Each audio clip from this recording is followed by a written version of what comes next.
Bonjour à tous et à toutes et bienvenue sur cette nouvelle vidéo d'Excalibur Montpellier. Aujourd'hui, nous vous expliquons les règles de Unmatched, Combat de légende, le volume 1, donc la boîte de base, qui permettra de jouer à 2, 3 et 4 personnes.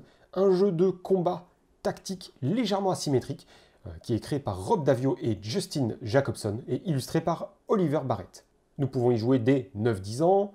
Ce sont des parties qui dureront autour d'une demi-heure. Et vous pouvez le trouver sur notre site web ou directement en magasin au prix de 33,90 €. Sans plus tarder, on passe aux règles du jeu. Alors, l'installation du matériel est on ne peut plus simple. Nous avons chacun et chacune une figurine héros, ici le roi Arthur et Simbad, mais il existe aussi Méduse et Alice, comme dans le conte Alice au Pays des Merveilles, en version un peu plus guerrière. Nous avons aussi un pion acolyte, par héros, excepté Méduse qui en comporte 3. L'installation au début de la partie se fait très rapidement. Vous avez des cases numérotées 1, 2, 3 et 4. Lorsqu'on est 2, on va jouer un personnage chacun et chacune. Lorsque nous sommes 4, ce sont 2 équipes de 2 héros qui s'affrontent.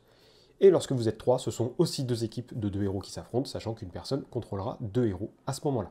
Donc nous plaçons, si je commence en jouant Simbad par exemple, je suis le premier joueur, je vais le placer sur la case numéro 1. Et je vais placer mon acolyte, portefaix, sur une case de la même zone. Les zones correspondent à des cases de même couleur. Donc admettons, je vais le placer ici. Sachant qu'il existe des cases qui comportent 2 couleurs, voire 3. Cela veut simplement dire qu'elles appartiennent à 2 ou 3 zones différentes. On fait de même du côté d'Arthur, son adversaire, qui va se placer sur la case numéro 2, et mettre son acolyte sur une case de la même zone. Nous avons aussi une valeur en points de vie indiquée pour chaque personnage. Vous avez une petite flèche sur la roue pour vous indiquer quel est son maximum. Voilà. Vous le placez au maximum possible. Donc 18 pour le roi Arthur et 15 pour Simbad. Et leurs acolytes également se voient mis au maximum. Et on commence la partie avec 5 cartes en main. Il y aura toujours un maximum de 7 cartes possibles. À n'importe quel moment, si vous avez plus de 7 cartes, vous défaussez jusqu'à n'en avoir que 7. Il existe plusieurs types de cartes. Nous allons avoir les cartes stratagèmes, qui vont permettre, en les défaussant, de déclencher l'effet qui est indiqué dans la boîte de texte en bas. Par exemple, ici, déplacer chaque combattant de 3 cases au maximum. Vous avez les cartes attaque, donc en cas d'attaque, cela déterminera la force de l'attaque. Vous avez également les cartes défense qui auront une valeur de défense indiquée en haut à gauche, et vous avez des cartes polyvalentes qui vont servir à la fois possiblement à de l'attaque ou à de la défense avec la valeur de l'attaque ou de la défense ici. À chaque fois, vous avez une note indiquée pour savoir qui peut utiliser telle carte. Lorsque c'est indiqué tous, cela veut dire que ça peut être votre pion héros ou votre acolyte. Si c'est indiqué par exemple ici le roi Arthur, cela indique que seul le roi Arthur peut utiliser cette carte. Idem pour les cartes Merlin, qui désigne uniquement et intégralement son acolyte. Chaque personnage a des fonctionnements un petit peu particuliers sur ses cartes, notamment, puisque du coup tout se fait avec ça, sachant qu'il y a aussi un pouvoir inhérent à chaque personnage. Donc vous avez indiqué ici les points de vie, vous vous fiez à ça. Les déplacements sont par défaut toujours de 2, excepté quand vous boostez votre déplacement, mais ça on y viendra plus tard. Et vous avez le petit pouvoir dans la boîte de texte qui permet à Simbad de se déplacer d'une case supplémentaire si certaines cartes sont dans sa défausse.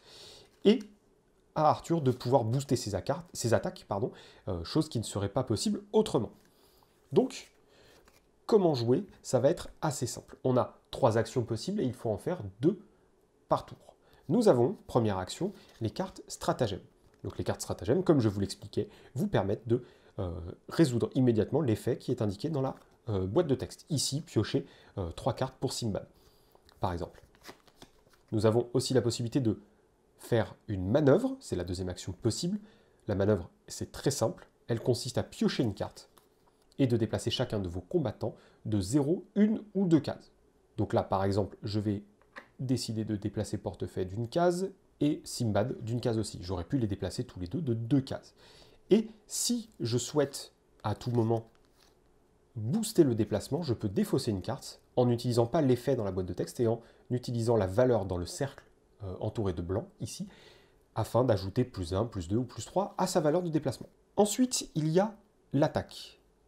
Pour l'attaque, ça va être un petit peu plus technique, sans être non plus très compliqué. Donc, si je décide d'attaquer Merlin avec mon personnage de Simbad, je vais donc mettre une carte face cachée. Mon adversaire va pouvoir se défendre. Il n'est pas obligé de jouer une carte défense. Il peut choisir d'encaisser l'intégralité des points de vie qu'infligera mon attaque. Donc, mettons que Merlin décide de se défendre. Après avoir joué ces deux cartes, nous les retournons et appliquons les effets. Mais avant de passer au point de dégâts, nous allons passer aux effets de la carte. Il y a 3 effets possibles. Immédiatement, pendant le combat et après le combat. Pour vous donner un exemple de l'effet immédiatement, eh bien en fait c'est indiqué en majuscule ici. Là, celle-ci aurait fait annuler tous les effets de la carte jouée par l'adversaire. Mais elle n'a pas été jouée, donc ça sera pour une autre fois. Nous allons voir si quelqu'un a immédiatement ici, ça n'est pas le cas. Ensuite, nous passons aux effets pendant le combat. Et là, il y a Simbad qui a un effet, qui ne servira à rien ici, car il a +1 à l'attaque pour chaque carte voyage présente dans sa défausse. Sachant que son pouvoir spécial lui permet d'augmenter sa valeur de déplacement, lorsqu'il fait une action manœuvre, de 1 par carte voyage présente dans la défausse. Donc ici, il n'y a rien qui se passe, et nous allons ensuite passer à la résolution des points d'attaque et des points de défense. J'ai 2 d'attaque avec Simbad, Merlin n'a qu'un point de défense, puisqu'il utilise cette carte-là. Merlin va donc perdre 1 point de vie, pour passer à 6 au lieu de 7. Et ensuite, nous avons des effets après le combat. Lorsque les 2 combattants ont cet effet-là marqué sur la boîte de texte, c'est la personne qui est en défense qui commence. Donc là, c'est Merlin. Après le combat, piochez une carte. Et s'il avait remporté le combat, donc s'il avait eu une carte avec 2 de valeur de défense, eh bien il aurait pioché une deuxième carte à la place. Mais ça n'est pas le cas ici. Pour Simbad, l'effet après le combat indique de le déplacer de 2 cases au maximum. Voilà. Une fois que tout ceci est résolu, nous défaussons ces cartes. Et nous passons à l'action suivante ou au tour de l'adversaire si j'ai accompli ma deuxième action. Sachant que les personnages attaquent soit en mêlée, donc sur des cases adjacentes, reliées par un trait, soit à distance, ce qui permet d'attaquer un personnage dans la zone de sa couleur. Donc ici, Simbad pourrait être attaqué par Merlin, puisqu'il se trouve dans la zone jaune. Mais les personnages à distance peuvent aussi attaquer en mêlée, et Merlin pourrait très bien attaquer portefaix. Alice va grandir et rétrécir au fur et à mesure que vous jouerez des cartes, lui donnant une force de +2 d'attaque si elle est grande et une défense augmentée de 1 si elle est petite. Et Méduse pourra infliger des dégâts aux gens qui sont dans sa zone. Elle infligera un dégât à un combattant inclus dans sa zone, de couleur. Petite précision, votre deck de cartes ne se mélange pas lorsqu'il arrive à 0 cartes. Vous ne mélangez pas votre deck, vous perdez 2 points de dégâts pour votre acolyte et votre héros, et vous continuez à jouer jusqu'à ne plus avoir de cartes. Cela indique simplement que vos personnages sont épuisés.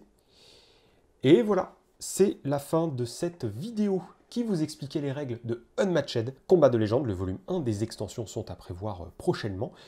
Un fort bon jeu si on veut commencer les jeux tactiques qui peuvent se jouer en 20-30 minutes, et ça serait idéal par exemple pour jouer entre midi et 2 à la pause repas. En tout cas, on espère que cette vidéo vous aura plu. Si c'est le cas, n'hésitez pas à mettre un petit pouce bleu et à vous abonner à notre chaîne YouTube. Ça nous fait vraiment plaisir de vous voir nous suivre, ça nous motive pour en faire toujours plus, sachant que si vous souhaitez nous contacter, les liens dans la description de la vidéo sont prévus à cet effet. Et d'ici une prochaine vidéo sur la chaîne YouTube Excalibur Montpellier ou une prochaine visite dans votre magasin favori, nous vous souhaitons une excellente journée ou soirée, de super moments de jeu et surtout, prenez soin de vous.